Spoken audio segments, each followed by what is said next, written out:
In a grand palace where chandeliers glittered and silence bound to power, one proud tycoon demanded respect from all who entered his world. But when a young worker dared to answer him in flawless Arabic, the room froze and his empire of pride began to tremble. This is not just a story of wealth and power, but of courage, humility, and the words that can change everything. If you are new to the channel, then please subscribe to the channel and like the video, and tell us in the comments where you are watching from. Now, let's jump into the story. The Sahar Palace glowed like a jewel against the night sky. Inside, the grand crystal hall shimmered with chandeliers, polished marble, and velvet curtains. The air was heavy with perfume, wealth, and unspoken rivalry. Rows of golden chairs lined the long tables, where ministers, ambassadors, and investors whispered in low voices. Every glance carried calculation, every smile hid intention. It was not just a dinner. It was a battlefield of power dressed in silk and crystal. In the center of it all sat Malik Rahman, a man both admired and feared. Malik was a shipping tycoon from Doha, a billionaire whose name was tied to fleets of oil tankers and steel towers. He wore traditional white robes, pressed to perfection, and a cloak embroidered with gold. But more than his clothes, it was his presence that filled the room. He rarely spoke, and when he did, others leaned in with unease. Rumor followed him like a shadow. They said he had not spoken a word of English in years. He insisted the world adjust to him. Translators hovered near him like loyal soldiers, ready to catch every word. Those who mispronounced his Arabic phrases or dared approach him without care were dismissed with a single wave of his hand. His silence was sharper than most men's anger. As the clock struck 8, the dinner began.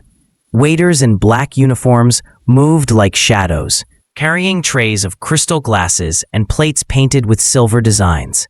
The guests raised their glasses, and a string quartet played softly in the corner. Conversation turned into careful flattery, each sentence measured, each laugh too polite. Among the staff that evening was Lena Marwan, a young woman with tired eyes and steady hands. She was not meant to be in the ballroom. Her assignment was the back corridor, carrying dishes to and from the kitchen. But fate has its own rules. Lena was 22, born in Jordan, but raised in Cairo, balancing 3 jobs while studying languages at night. Her father was sick, and her wages paid for medicine. She did not dream of working under chandeliers, but of classrooms, books, and voices of students. Still, tonight she carried trays like everyone else, unseen and unnoticed. Then it happened. One of the waiters, trembling under the weight of a heavy silver platter, tripped near Malik's table. The crash echoed across the marble. Glasses shattered, champagne splashed across the floor, and gasps filled the room. The hall froze. Malik's dark eyes narrowed. He rose slowly, his voice cutting the silence in flawless Arabic. "Do you not see who sits before you? Have you no respect?" The room tensed. No one moved. The managers panicked, but none of them spoke Arabic. The translators hesitated, unsure if they should soften his tone or deliver it raw. Guests shifted uncomfortably in their seats, whispering. The staff trembled, heads bowed, terrified of making it worse. In the middle of the chaos, Lena stepped forward with a cloth in her hand. She bent to clean the broken glass, but then she heard Malik's words clearly. Unlike the others, she understood every syllable. Her father had raised her with Arabic poetry, stories, and the belief that language carried dignity. She could not stay silent. Lifting her gaze, she met Malik's eyes. Her voice was calm, steady. And in perfect Arabic, she said, "True respect is not taken with fear. It is given through kindness." The words floated into the silence, clear and soft, yet powerful enough to be heard across the room. Forks paused, halfway to mouths. Whispers stopped. Even the music faltered. The chandeliers seemed to hold their breath. Malik stared at her, shocked. No one had ever dared to answer him, let alone a server. His hand froze mid-air, no longer dismissing, no longer commanding.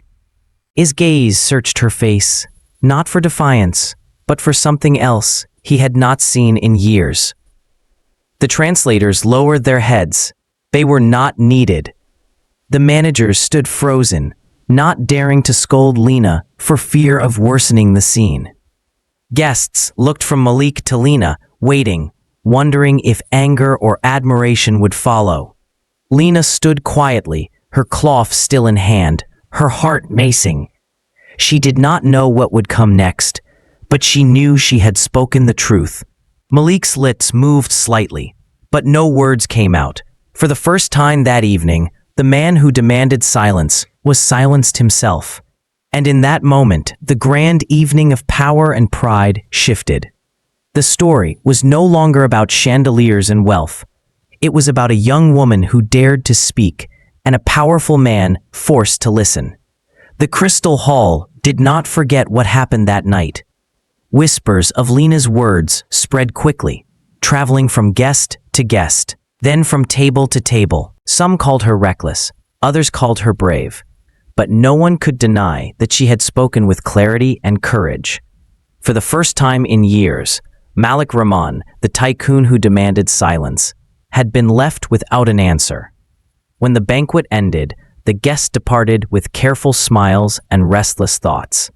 Managers scolded the staff in private, but even they knew something unusual had happened. Malik left the hall without another word, his face unreadable. Yet his silence was not the same as before. This silence was heavier, restless, unsettled. Later that night, long after the chandeliers dimmed and the kitchen lights flickered out, a message reached Lena. She had been requested to meet Malik in the private lounge of Sahar Palace. Her heart raced as she read the words. Staff did not meet men like him alone. Servers did not sit across from billionaires. The thought made her palms sweat, but refusing was not an option. The lounge was quiet, guarded only by a pair of attendants who opened the heavy doors for her. Inside, the air was softer than the ballroom. Carpets muffled her steps, and the walls were lined with old books in Arabic script. Malik sat near a low table, a cup of tea untouched before him. He was not surrounded by translators or advisors now. He was alone. He looked at her with a calm that felt different from his usual coldness. Sit, he said, his voice lower, almost tired. Lena obeyed, sitting across from him, unsure if this was a test, a trap, or something else. For a long moment, he said nothing. He simply studied her face, as if searching for the force behind her words. Finally, he spoke again. Where did you learn to speak like that? His question startled her. Not the anger she expected, not dismissal, but curiosity. Lena took a breath. My father was a teacher. He loved poetry and languages. He taught me Arabic before I even learned English. He told me words were bridges, not weapons. Malik's brow furrowed, his fingers tapping lightly on the table. He had not heard such phrasing in years. And now? He asked. Why are you here, serving tables when you carry words like that? Lena lowered her eyes. Because my father is gone. My mother is ill. I work nights so she can have medicine. I study in the day when I can. I have no choice. The words lingered in the room, heavier than any gold or diamond. Malik leaned back, silent again, but this time the silence was not empty. It was filled with memory. He thought of his grandmother, who raised him when his parents were consumed with wealth and travel. She too had been a teacher, a woman who gave lessons for free in a small village. She had once told him that humility was the highest form of honor. He had buried those words long ago, under contracts, under palaces, under pride. But hearing them echoed by this young woman brought them back like a forgotten melody. Lena shifted uncomfortably under his gaze. She wondered if she had said too much. She expected him to dismiss her now, to send her back to the staff rooms with a warning. But instead, Malik leaned forward. Do you know what you did tonight? He asked, She shook her head slowly. I only spoke what I believe. You did more, he said. You stopped a hall of powerful people with one sentence. No minister or ambassador has ever dared to correct me. And yet you, a server, did so without fear. Her heart raced. She wanted to answer, but no words came. Malik's eyes softened, though only slightly. Perhaps it has been too long since someone reminded me what respect means. His tone was quieter than the roar he gave in the ballroom, but still filled with weight. He lifted his cup of tea finally, sipping slowly, as though giving himself time to think. I will see you again, he said, setting the cup down. This is not the end of our conversation, ... Lena rose carefully, bowing her head. As you wish. She left the lounge in silence, her footsteps echoing down the corridor. Her chest felt heavy, her thoughts tangled. She had not been punished, yet she had not been freed either. What had she walked into? Back in her small apartment that night, she replayed every moment. His eyes, his tone, his words. She could not decide if it was danger or opportunity that had opened before her.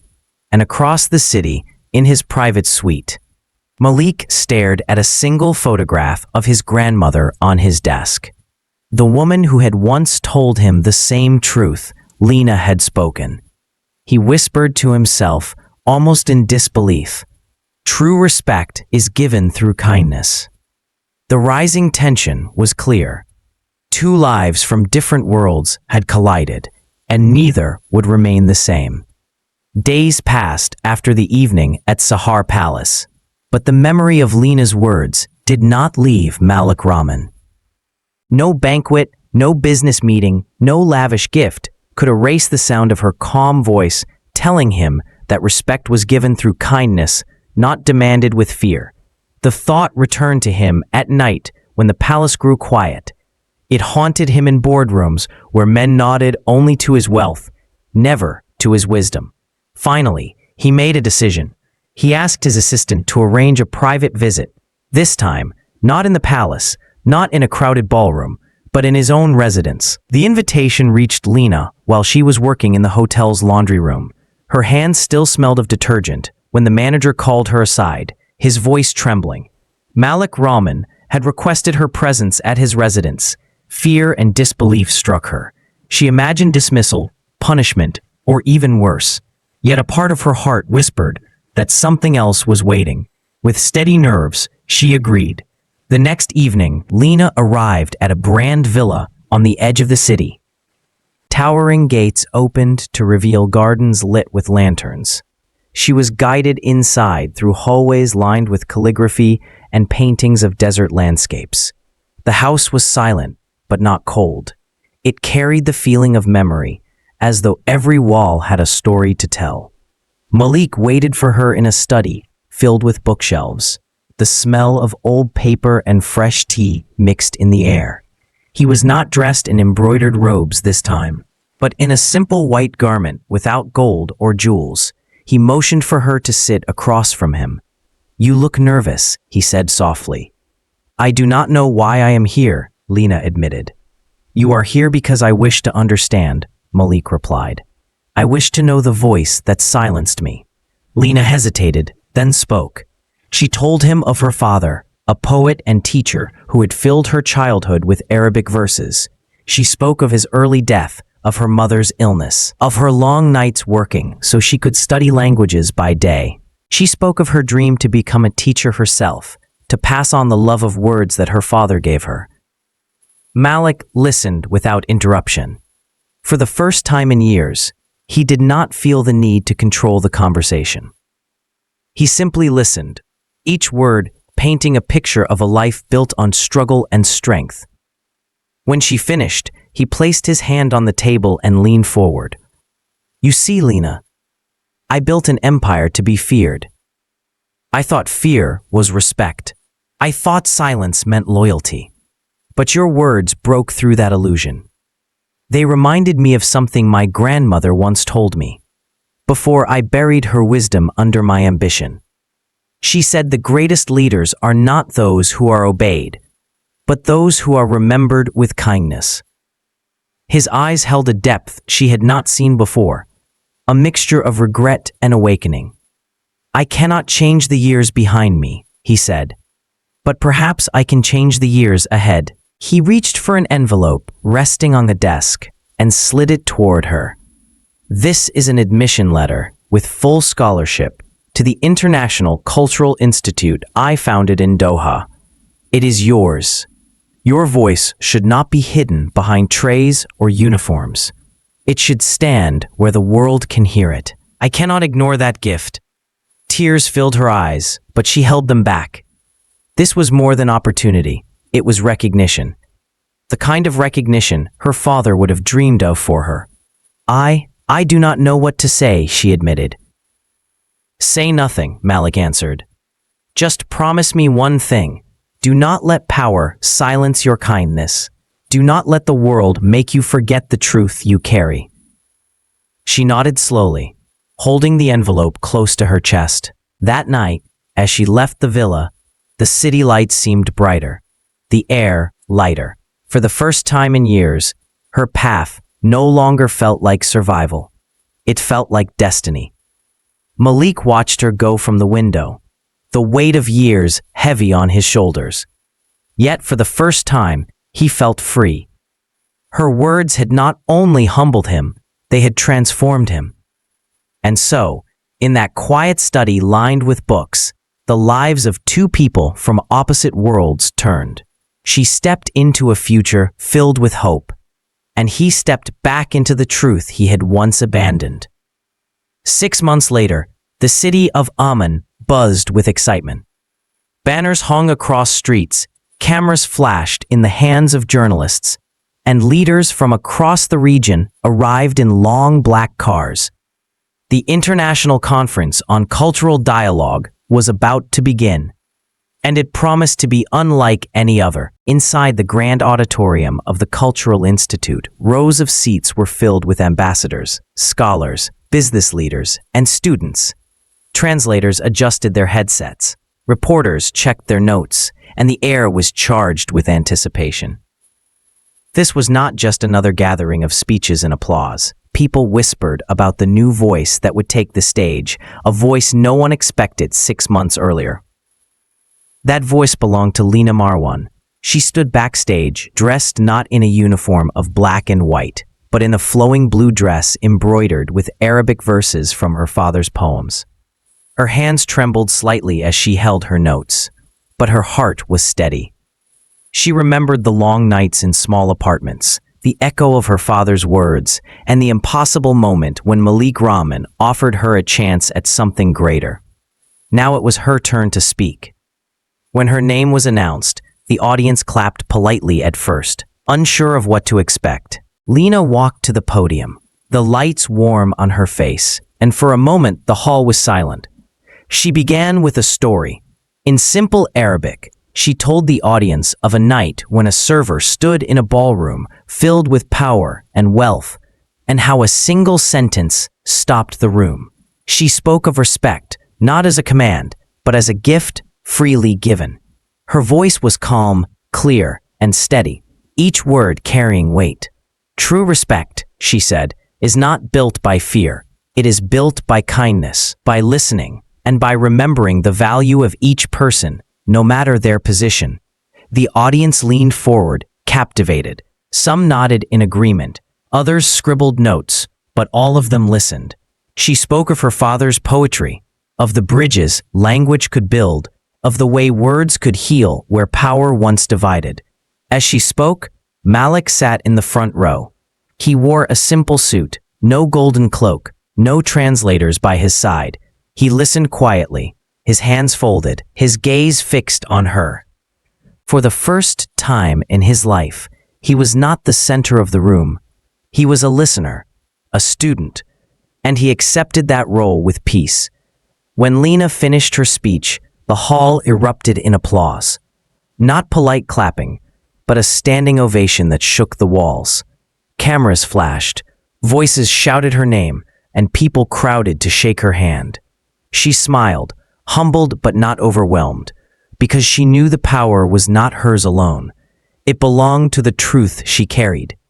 Afterward, reporters gathered around Malik, asking why he had supported her so strongly.